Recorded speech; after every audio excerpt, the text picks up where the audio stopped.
Lundi 7 octobre 2013, voici les principaux titres de l'actualité. Le mardi 15 octobre sera le premier jour d'Eid al-Adha, annonce le Mufti de la République. Les pluies torrentielles de samedi et dimanche ont causé d'importants dégâts à la mosquée Aqba ibn Nayfa à Kérouan. Maya Jribi déclare ce lundi que le communiqué issu du Conseil de la Shura du mouvement Ennahda est un retour au point de départ et un refus de l'initiative du Quartet. Et à l'étranger, au moins 51 personnes sont mortes dimanche à travers l'Égypte dans des confrontations entre pro-Morsi et forces de l'ordre. Madame, Monsieur, bonsoir. Le Mufti de la République tunisienne, Hamda Saïd, a affirmé au journal électronique As-Sabah News que le mardi 15 octobre sera le premier jour de Eid al-Adha. À cette occasion, Monsieur Abdelhamid Ben Abdallah, président directeur général de Tunisnet TV, ainsi que l'encadrement administratif, les équipes techniques et les journalistes présentent leurs meilleurs vœux au peuple tunisien et à toute la communauté musulmane à travers le monde. Les pluies torrentielles qui se sont abattues sur la région de Kérouan samedi et dimanche ont causé d'importants dégâts à la mosquée Aqba ibn Nayfa, où des opérations de nettoyage et d'évacuation des équipements endommagés ont lieu ce lundi. Le responsable des affaires de la mosquée, Eliza Charbeni, a notamment expliqué que la remise à neuf de la tapisserie peut engloutir à elle seule plusieurs centaines de milliers de dinars. L'administrateur dénonce en outre le fait qu'aucun responsable n'ait jusqu'ici visité la mosquée pour se rendre compte des dégâts causés par les eaux. La secrétaire générale du Parti républicain El Jumhouri, Maya Jribi, a déclaré aujourd'hui lundi que le communiqué issu du Conseil de la Shura du mouvement Ennahda est un retour au point de départ et un refus de l'initiative du Quartet. Maya Jribi a ajouté que ce communiqué traduit le refus de la signature de Rachid Ghannouchi imposée sur la feuille de route de l'initiative du Quartet. De son côté, le secrétaire général adjoint de l'UGTT, Bouali Mbarki, a déclaré à l'agence TAP que le communiqué du mouvement Ennahda issu de la réunion du Conseil de la Shura est une affaire interne et ne les concerne pas. Mbarki a ajouté que le président du mouvement avait signé la feuille de route et avait exprimé sa volonté de participer au dialogue national et donc le mouvement Ennahda n'avait qu'à ne pas signer. Le leader du parti, la troisième voie, Salah Chouaib, a déclaré ce lundi que le chef du gouvernement provisoire, Ali Araïf, tenait au pouvoir et à son gouvernement. Il a ajouté que la Troïka et notamment le mouvement Ennahda majoritaire au sein de l'Assemblée nationale constituante détient la solution à la crise politique que connaît notre pays. Dans un entretien accordé ce lundi au journal At-Tunisiyya, l'ancien chef de la sûreté présidentielle, Ali Soliati, a estimé que les intérêts de certains hommes politiques interfèrent dans la décision de sa libération. Ali Soliati a souligné son refus de s'excuser pour un tort dont il n'est pas responsable, affirmant sa confiance en la justice tunisienne. L'ancien directeur de la sécurité présidentielle a par ailleurs indiqué qu'une tierce partie était derrière la déstabilisation du pays avant le déclenchement de la révolution. Il a précisé que cette partie civile a utilisé des armes de calibre 62 et qu'il ne s'agit ni de l'armée ni de la sécurité tunisienne. Les journalistes, techniciens et administratifs de Cactus Prod ont observé ce lundi un sit-in de protestation devant les locaux de la société aux Berges du Lac et dénoncent la nomination par l'État d'un nouveau gérant en la personne de Arad El-Béchéouch.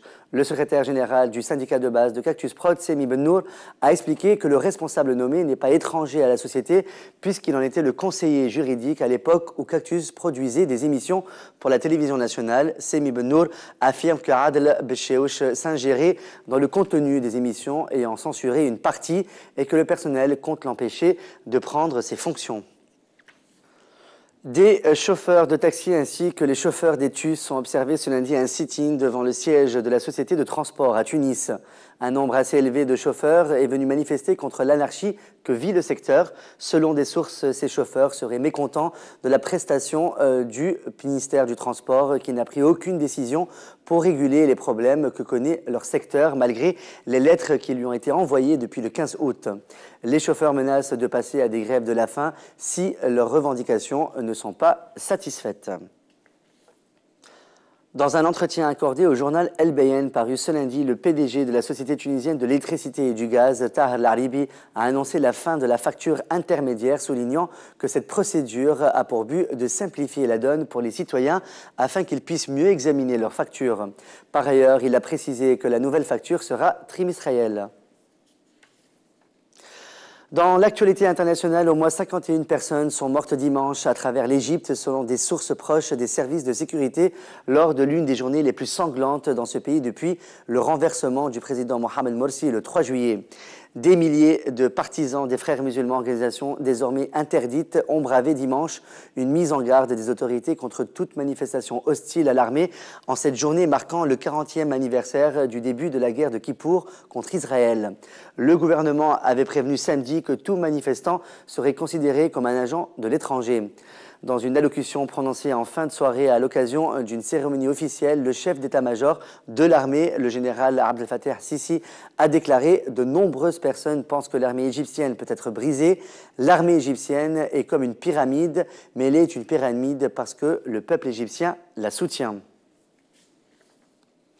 Toujours en Égypte, des inconnus ont tué ce lundi 5 soldats qui patrouillaient près du canal de Suez, ont annoncé des responsables de la sécurité. L'attaque a été perpétrée à Ismaïlia où des groupes d'insurgés islamistes ciblent fréquemment les forces de sécurité depuis que l'armée a destitué et arrêté Mohamed Morsi. Les États-Unis et la Russie sont d'accord pour demander au Conseil de sécurité des Nations Unies d'organiser la conférence de paix sur la Syrie au cours de la deuxième semaine de novembre, a déclaré lundi John Kerry. Nous allons demander qu'une date soit arrêtée le plus rapidement possible, a dit le secrétaire d'État américain au cours d'une conférence de presse commune avec le ministre russe des Affaires étrangères, Sergei Lavrov, en marge d'un sommet Asie-Pacifique en Indonésie. Notre espoir commun est que la conférence puisse avoir lieu en novembre, a poursuivi Kerry. La date définitive et les conditions de participation devront être déterminées par les Nations Unies. Dimanche, Brahimi a toutefois émis des doutes sur la possibilité d'organiser cette conférence internationale le mois prochain. Il n'y a rien de sûr à 100%, a-t-il dit. Le secrétaire d'État américain John Kerry a jugé ce lundi approprié et légal la capture d'un leader présumé d'Al-Qaïda en Libye, qualifié par Tripoli d'enlèvement. Les États-Unis font tout ce qui est en leur pouvoir et qui est approprié et légal afin de mettre fin à la menace terroriste, a déclaré Kerry en marge du sommet de l'Asie-Pacifique en Indonésie. Le ministre a refusé d'indiquer si Tripoli avait été informé ou non. Nous n'avons pas pour l'habitude d'entrer dans les détails de nos communications avec un gouvernement étranger concernant toute opération de la sorte, a-t-il précisé lors d'une conférence de presse conjointe avec son homologue russe, Sergei Lavrov. Les États-Unis ont mené 2 raids samedi, l'un en Somalie et l'autre à Tripoli, qui a mené à la capture d'un chef présumé d'Al-Qaïda et poussé la Libye à demander des explications à Washington. Tripoli a qualifié la capture d'Abu Anas el-Libi d'enlèvement. C'est la fin de ce journal. Merci de votre fidélité. On se retrouve demain soir pour une nouvelle édition. Sur ce, passez une très bonne fin de soirée sur notre chaîne. À demain.